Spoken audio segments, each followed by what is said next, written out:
관객 여러분, 안녕하십니까?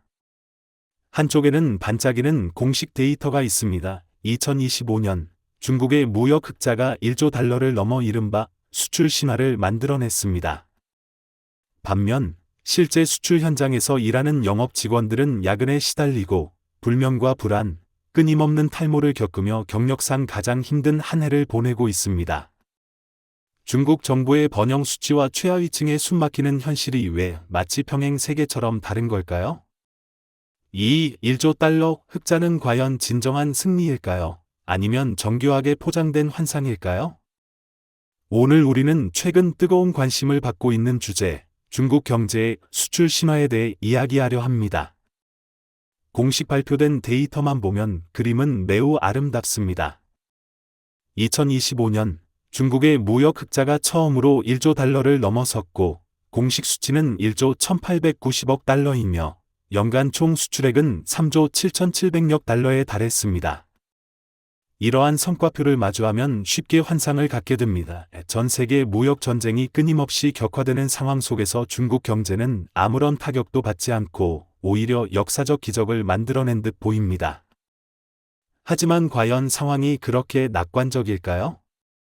최근 로이터는 심층조사 기사를 내며 최전선에서 실제로 수출 업무를 수행하는 사람들의 시선을 직접 조명했습니다.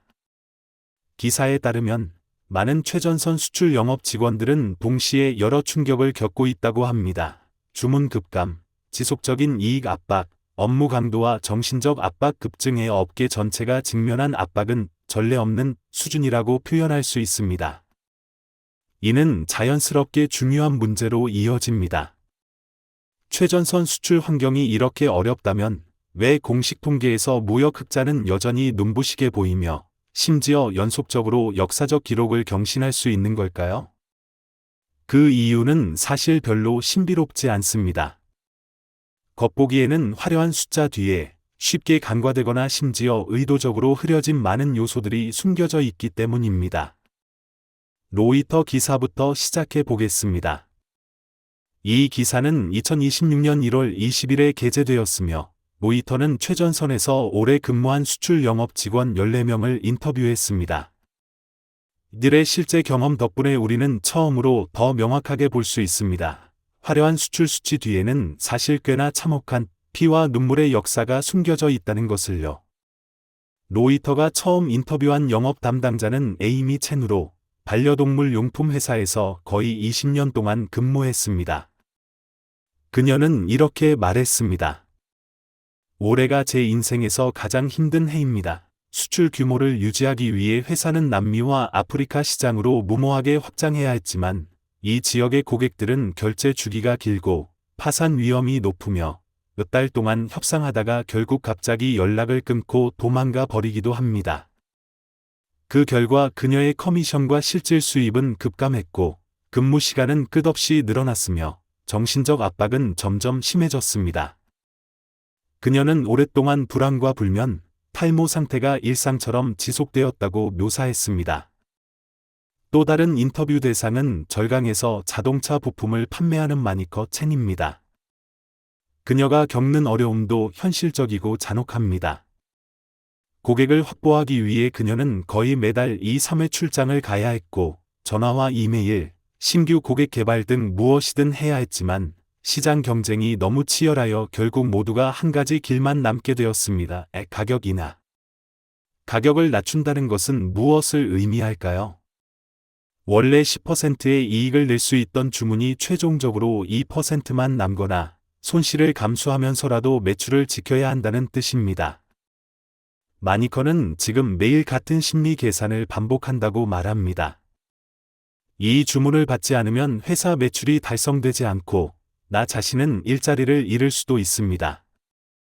하지만 받으면 큰 바쁨 속에서 결국 돈을 벌기는커녕 자비를 들여 처리해야 할 수도 있습니다. 가장 안타까운 사례는 전기차 배터리를 판매하는 24세의 루투 KY입니다. 그녀의 월 수입은 단 5천 위안이지만 해외 고객을 유지하기 위해 24시간 온라인 상태를 유지해야 합니다. 시차 때문에 종종 새벽 3시에 일어나 메시지에 답해야 하고 어떤 고객은 서너 개월 동안 협상한 끝에 아주 작은 주문만 하고 가며 그녀가 받는 커미션은 $2도 채 되지 않습니다. 그녀는 자신을 전화의 노예처럼 느낀다고 묘사합니다. 전화가 울리면 즉시 응답해야 하고 어떤 기회도 놓칠까 두렵습니다. 실제로 높은 업무 강도, 낮은 보상, 장기간의 불확실성 상태는 점점 더 많은 젊은 외무 종사자를 극심한 불안으로 몰아넣고 있으며 정신적 붕괴까지 나타나고 있습니다. 소셜미디어를 보면 외무 종사자들의 불평 글이 핫서치를 거의 장악하고 있습니다. 어떤 사람은 집세조차 벌 수 없는 상황에서 피를 토하며 일한다고 말하고 또 다른 사람은 야근 사진을 올리며 한 줄만 덧붙입니다. 이것이 바로 우리의 수출의 영광입니다. 데이터 관점에서 보면 2025년 트럼프가 대규모 관세를 인상한 후 중국의 대미 수출은 약 20% 감소했지만 동시에 아프리카 수출은 25.8%, 라틴 아메리카 수출은 7.4%, 동남아시아는 13.4%, EU는 8.4% 증가했습니다. 하지만 문제는 수출 규모를 유지하기 위해 중국 기업들이 비전통 시장에서 소위 저가 주문을 쫓는다는 점입니다. 겉으로는 수출량이 유지되는 것처럼 보이지만 실제로는 거의 모든 수익, 결제 위험, 압박과 불확실성이 영업 직원들에게 전가되고 있습니다. 결국 남는 것은 단 하나입니다. 주문은 명백히 감소하고 이익은 심각하게 압박받지만 업무와 정신적 압박은 전례 없는 수준에 도달합니다. 그리고 이러한 시장 이동으로 인한 수출 증가량은 수익 축소, 장기 결제 주기, 파산 위험 증가에서 오는 영향조차 전혀 상쇄하지 못합니다. 이는 개인의 어려움이 아니라 외무업계 전체가 겪는 냉혹한 겨울입니다. 만약 외무 직원들의 집단적 붕괴가 중국 경제 최하위층의 실질적 고통을 반영한다면 세계 최대 럭셔리 그룹 LVMH의 철수는 더 심각한 신호입니다. 외국 자본의 중국 경제에 대한 신뢰가 구조적으로 붕괴되고 있다는 경고입니다.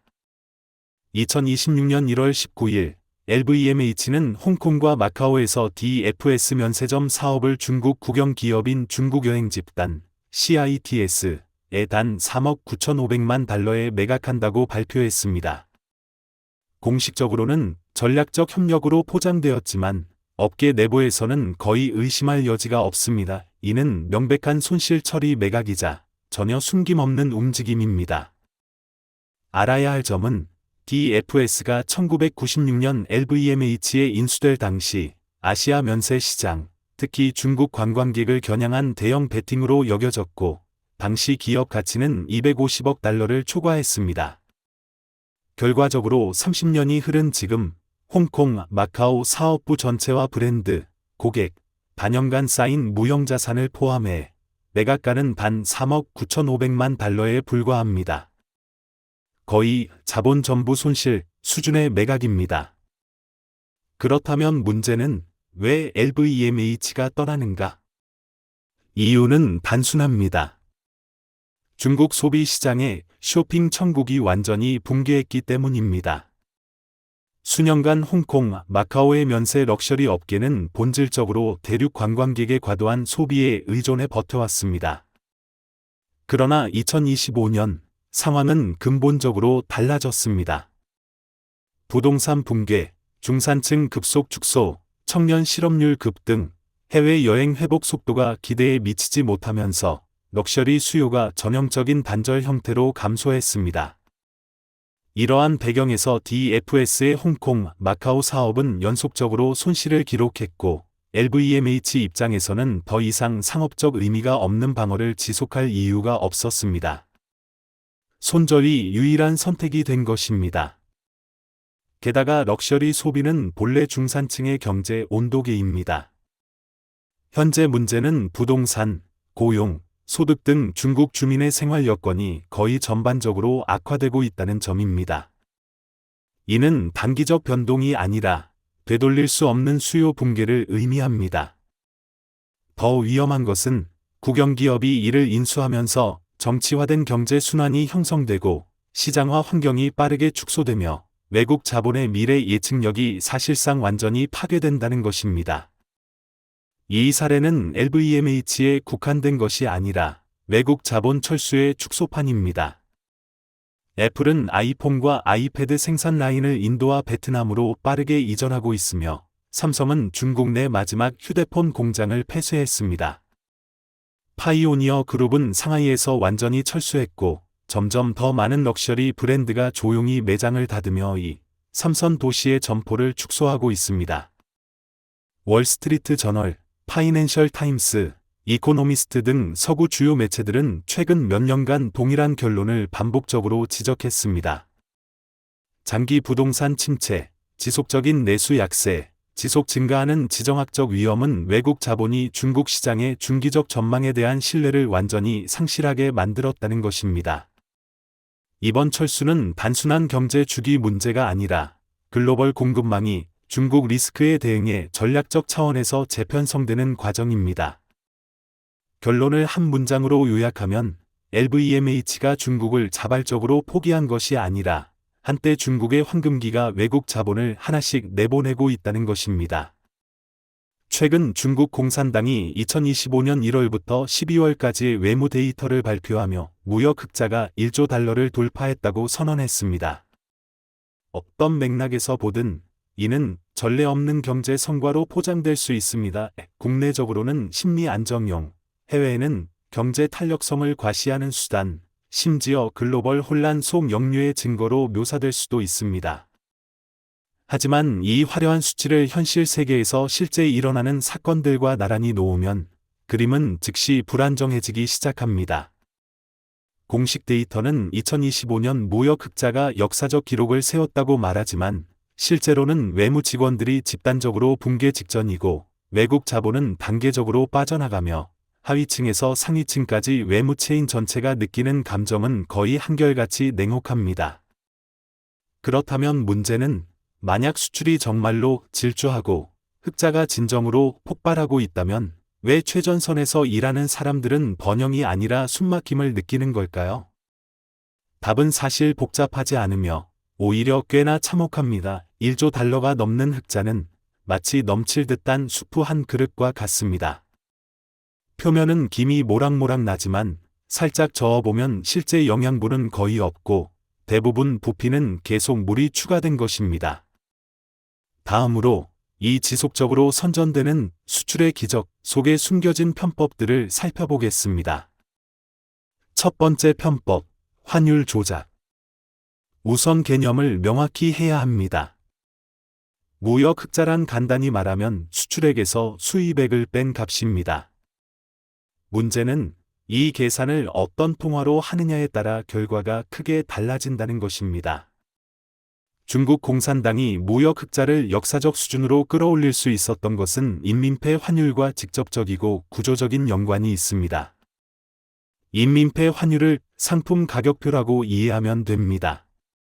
인민폐가 달러 대비 가치 하락하면 중국 상품 가격은 하룻밤 사이 자동으로 저렴해지고 기업은 가격을 내리지 않아도 품질을 높이지 않아도 환율 자체만으로 매출을 늘릴 수 있습니다. 반대로 수입품은 비싸져 자연스럽게 수요가 줄어듭니다. 수출 증가, 수입 감소, USD 기준 무역 흑자는 과장될 수밖에 없습니다. 이는 음모론이 아니라 시스템 내부에서도 공개적으로 인정되는 사실입니다. 중국인민은행 조사통계국 전 국장 승송성은 지난해 11월 말 금융회의에서 직설적으로 말했습니다. 구매력 기준으로 USD 인민폐 합리적 환율은 현재 1.7이 아니라 3.4, 3.5여야 한다고. 즉, 시장 환율이 인민폐를 40, 50% 과소평가하고 있다는 뜻입니다. 직관적으로 설명하면 티셔츠를 100위안에 팔았다고 합시다. 환율 1.7이면 미국 소비자는 14달러를 내야 하고 환율이 1.8로 하락하면 같은 티셔츠를 미국인은 12.5달러만 내면 됩니다. 제품 업그레이드나 임금 상승, 비용 절감 없이도 해외 시장에서는 가격이 자동으로 12.5% 낮아진 셈입니다. 즉, 기업이 스스로 이익을 포기한 것이 아니라 환율이 대신 가격을 낮춘 것입니다. 인민폐가 4050% 낮게 평가되면 중국 수출품이 국제시장에서 체계적으로 저가 판매되는 셈이고 USD 기준 수출액은 약 2030% 증가하며 수입액은 억제됩니다. 결과적으로 무역 흑자는 25에서 35% 정도 과장되는 것입니다. 이는 마치 200위안짜리 상품을 100위안으로 할인 행사하는 슈퍼마켓과 같아 매출은 급증하고 데이터는 아름답지만 이익은 모두 압박되어 사라집니다. 따라서 중국 공산당이 지속적으로 선전하는 1조 달러 이상 무역 흑자를 보면 적어도 약 3분의 1은 실제 경쟁력에 의한 것이 아니라 약한 인민폐를 통한 인위적 부풀리기입니다. 두 번째 편법, 주문 구매와 데이터 조작. 정부가 1조 달러 흑자를 자축할 때 공산당 내부에서는 일부가 이 수치를 뒤집어 보는 일이 있었습니다. 2025년 12월 29일 상하이 라디오 텔레비전 퍼스트 파이낸스는 구매한 수출 데이터, 지방 재정 소모, 실질 경제 촉진 없음이라는 기사로 드러냈습니다. 핵심은 한 가지입니다. 중국 외무 통계에는 주문 구매, 엑스포어트 바이 바이잉 오어더즈 라는 회색지대가 존재합니다. 이는 기업이 실제 수출 능력이 없거나 활동이 없음에도 페이퍼 컴퍼니를 통해 중개업체로부터 관세 수출 데이터를 구매하고 이 타인이 수출한 것에 이름만 올린 숫자를 지방정부 보조금과 인센티브 신청에 활용하는 것입니다. 주목할 점은 이러한 수출 활동은 기업 등록지에서 이루어지지도 않고 실제 생산, 고용, 산업 체인을 형성하지 않지만 지방 외무 통계에 공식 기록되어 수출 수치를 인위적으로 높입니다. 퍼스트 파이낸스는 이 관행이 수년간 존재해왔으며 일부 사례가 아닌 일반적 현상이라고 지적했습니다. 지방 상무국은 모르지 않았으며 일부는 묵인, 일부는 직간접적으로 주도했습니다. 더 황당한 것은 구매 수출로 인해 지방정부가 실제 재정으로 보조금을 지급했다는 점입니다. 결과적으로 돈만 나가고 산업 발전이나 고용, 경제 개선은 전혀 없으며 얻은 것은 보고서 속 숫자와 관료의 실적뿐입니다. 동시에 이 허위 데이터는 공식 세관 시스템에 기록되어 공식 통계의 일부가 되어 전체 외무 데이터의 왜곡을 계속 확대합니다. 이것은 단순한 기업 사기나 감독 실패가 아니라 권력, 재정, 데이터, 관료 성과가 얽혀 완전하고 폐쇄적인 이익 구조를 형성한 것입니다. 퍼스트 파이낸스는 결론적으로 말했습니다. 당신이 보는 수출 성장, 구매된 것이며 번영하는 경제, 재정 불태움으로 얻은 것이며 1조 달러 이상 흑자, 정교하게 포장된 집단적 환상이라는 것입니다. 세 번째 편법, 관세 적용 전, 수출 쟁탈 전. 2025년 트럼프가 세계적 수준의 보복 관세를 시행한 후 중국 수출업체에게 이는 마지막 열차의 종소리와 같았습니다. 관세가 적용되면 비용이 급등하고 이익 공간이 좁아지기 때문에 수출업체들은 앞다투어 출하했습니다.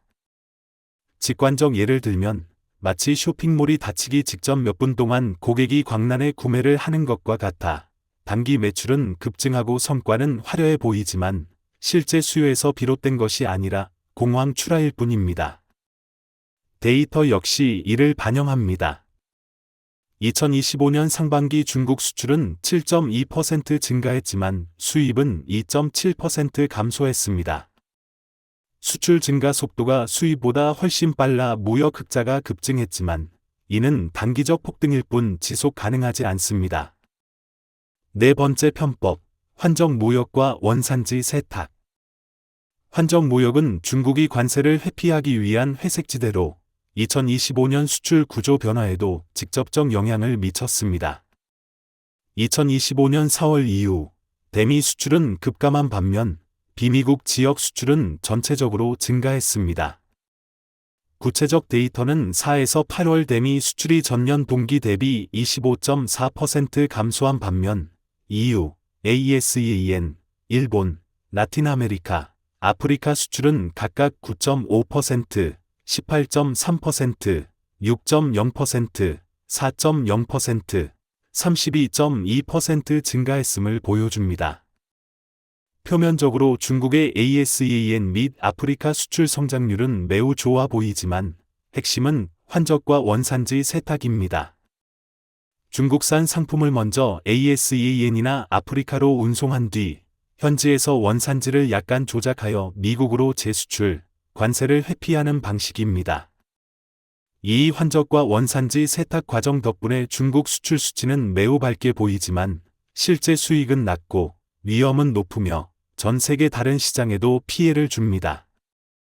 4가지 물타기 수법의 환율 조작, 주문 구매, 관세 적용 전 수출 쟁탈, 환적과 원산지 세탁을 종합해보면 중국 공산당이 선전하는 1.189조 달러 무역 흑자는 마치 호르몬을 주입한 수박과 같습니다.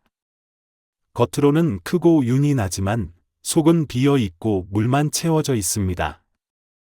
단기적으로 데이터를 보면 좋아 보이지만 장기적으로는 이익은 붕괴하고 종사자들은 무너지고 외국 자본은 도망가며 실제 경제 내구력은 이미 오래전에 사라졌습니다.